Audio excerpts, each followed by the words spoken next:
वरुण जी, संसद में आज जो कुछ हुआ आपने देखा सुना होगा। राहुल गांधी और अमित शाह के बीच में जैसी नोकझोंक हुई है वो भी आपने देखा होगा। तो सबसे पहला सवाल तो इसी को लेकर है। राहुल गांधी कह रहे हैं कि वोटों की चोरी हो रही है, तो अमित शाह कह रहे हैं कि सबसे पहली चोरी हुई थी प्रधानमंत्री के पद को लेकर। क्या यह सच है? देखिए वैभव जी, राहुल गांधी जो कह रहे हैं, विपक्ष का नेता कुछ कह रहा है तो उसको मानना चाहिए। इस सरकार की जो मोदी सेंट्रिक बीजेपी की सरकार है, इनकी मानसिकता ही विपक्ष को बिल्कुल दुश्मनी की व्यवहार की जैसे देखना है। अगर कोई प्रश्न पूछता है तो उसका उत्तर देना चाहिए इनको। हर चीज का उत्तर देने में अगर अगर सेटिस्फेक्शन नहीं हो रहा है विपक्ष को, विपक्ष उसके फिर आगे की कार्रवाई कर सकता है।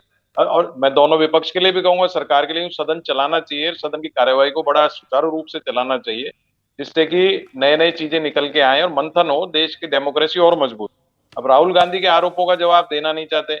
एसआईआर पे अगर विपक्ष चाह रहा है चर्चा, तो आप क्यों नहीं करना चाहते हो? भाई विपक्ष चाह रहा है तो विपक्ष के अनुसार भी तो लोकतंत्र चलेगा। या इनकी मानसिकता भाई वन मैन शो ही चलेगा, तो भाई आप वन मैन चला ही रहे हो देश के अंदर। ये चीजें देखने वाली बातें हैं। अभी आप जो प्रश्न आपने किया राहुल गांधी की बात पे, तो राहुल गांधी जी ने जो कहा है उसका आंसर प्रधानमंत्री जी को देना चाहिए या इससे संबंधित मंत्रालय को देना चाहिए। अभी हमने देखा इंडिगो की बात हुई, तो कोई भी आपने पहले देखा होगा, जब भी ऐसी घटनाएं होती हैं तो जो मंत्री होता है रेस्पॉन्सिबल होता है, नैतिकता के आधार पर लोग उसका इस्तीफा भी मांगते हैं, कोई इस्तीफा भी पेश करता है, कोई ना कोई कार्रवाई होती है। इस सरकार में मैंने देखा, और अटल जी की भी सरकार थी और विपक्षी सरकारें भी रही हैं, स्टेट्स में भी रही, नैतिकता का कहीं प्रश्न ही नहीं है, कोई नैतिकता की बात ही नहीं करता है। इतनी रेल मंत्री का भी मैंने देखा, एविएशन मंत्री का भी देखा। ये जो सरकार है ना, बिल्कुल हर तरह से एक पूंजीवादी व्यवस्था में घिर चुकी है। इनकी मानसिकता में पूंजीवाद का पर्दा छा चुका है। ये किसी आम जनता से रिलेटेड कोई बात सुनना ही नहीं चाहते। अब उसके ऊपर आपने भी अमित शाह जी का, आप आगे प्रश्न पूछोगे मैं उत्तर दूंगा, लेकिन अमित शाह जी का मैं भाषण सुन रहा था, उन्होंने कहा संविधान भी कांग्रेस के समय बना, चुनाव आयोग भी सब। तो भैया आप मान रहे हो ना सब कुछ कांग्रेस के समय बना। उन्होंने ये भी कहा हमारी तो पार्टी का ही जन्म नहीं हुआ था। भाई आप खुद ही मान रहे हो सारा रोल कांग्रेस पार्टी का है, सारे एस्टेब्लिशमेंट्स का। आपका कोई रोल नहीं है, आजादी में भी नहीं है, चुनाव आयोग में भी नहीं है, संविधान में भी नहीं है, संसद की स्थापना में भी नहीं है। तो ये तो एक्सेप्ट कर रहे हैं, फिर ये क्यों कहते हैं, अभी कोसना शुरू कर देते हैं नेहरू जी को, गांधी परिवार को। वो चीज गलत हो रही है। आप उस पर अपनी जिम्मेदारी लीजिए। कोई बात विपक्ष पूछ रहा है, कोई कंफ्यूजन है, उसको दूर करना चाहिए लोकतंत्र।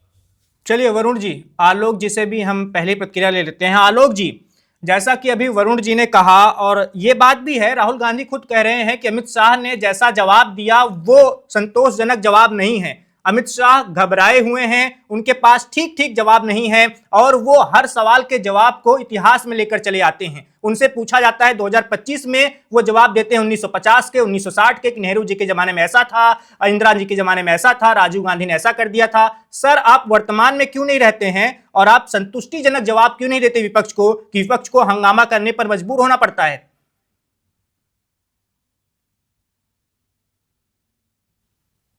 आलोक जी आवाज जा रही है? राहुल गांधी जी एक अच्छे नेता हैं। चलिए मान लिया आपने। करते हैं, वरुण जी बधाई आपको, आलोक जी ने मान लिया, अच्छे नेता हैं राहुल गांधी। मेहनत बहुत करते हैं, लेकिन उनके जो राजनीतिक सलाहकार हैं उनसे अंतोगत्वा कुछ ऐसा करवा देते हैं जिससे सब फिर झाग के तीन पास हो जाता है। देखिए 4000 किलोमीटर की यात्रा की, उसके बाद लगे चिल्लाने देश भर में घूम घूम के, चौकीदार चोर है, चौकीदार चोर है।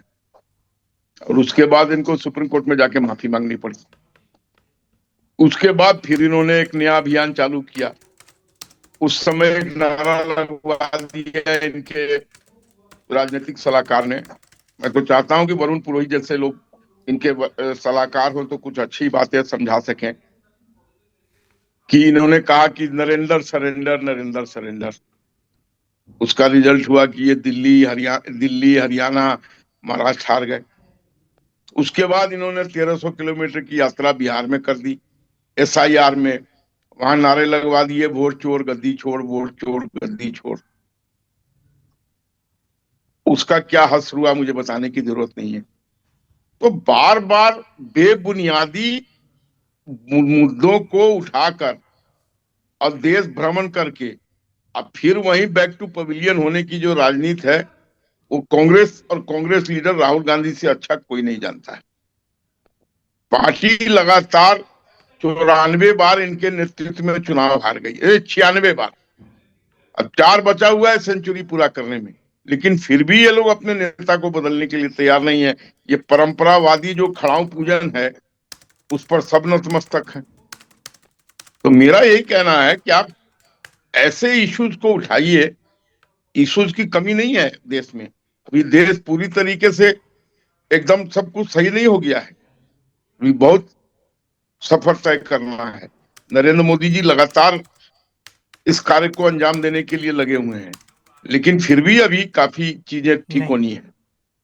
तो इसके लिए इनको इन मुद्दों पर बात करनी चाहिए। ये कुछ ऐसा मुद्दा पकड़ लेते हैं जिसका ना सिर है ना पैर है। अरे अगर आपके पास, मैं मान लेता हूं कि आपके पास वोट चोरी के पुख्ता सबूत है, तो ले जाइए कोर्ट में, करा दीजिए वहां से सजा। जब इस इलेक्शन कमीशन ने आपको कहा कि हलफनामा साइन कीजिए तो आप भागे फिरे। What is this? इसलिए इनको अभी पॉलिटिकल अच्छे ज्ञानी लोगों की जरूरत है, तब ये आगे कुछ कर पाएंगे। अनलेस ऐसे ही अपना ढाक के 3 पास होके चल रहे हैं, चलते रहेंगे। Subscribe to One India and never miss an update. Download the One India app now.